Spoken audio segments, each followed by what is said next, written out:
Can I survive a month on $510 rent in America? The idea of finding a place to live for just $510 a month sounds like a dream come true, especially in a country where rent prices seem to be skyrocketing everywhere.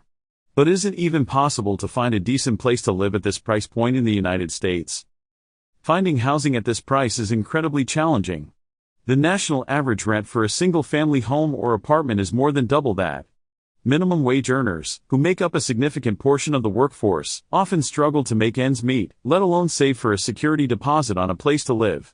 The scarcity of affordable rentals is partly due to high housing costs, which are driven by a range of factors, including zoning laws, construction costs, and investment properties. In many parts of the country, $510 a month would barely cover the cost of a shared room in a crowded apartment building. Even then, it might not include utilities, internet, or other essentials.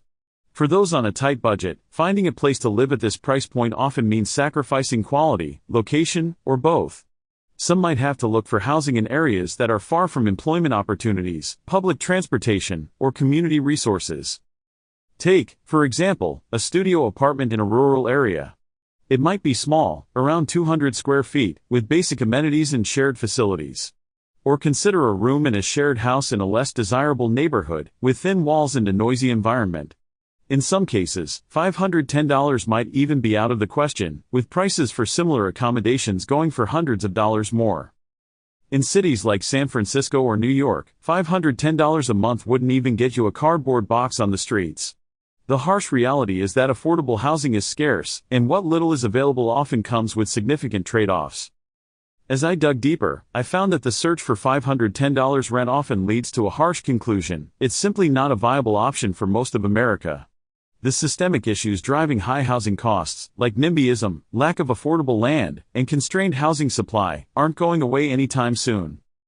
The implications for low-income individuals and families are dire. They often have to choose between spending a huge chunk of their income on rent, going without other essentials, or facing homelessness. If you've struggled to find affordable housing, share your story with us in the comments. We want to hear about your experiences and insights. Don't forget to subscribe to our channel for more videos exploring the economic realities in America.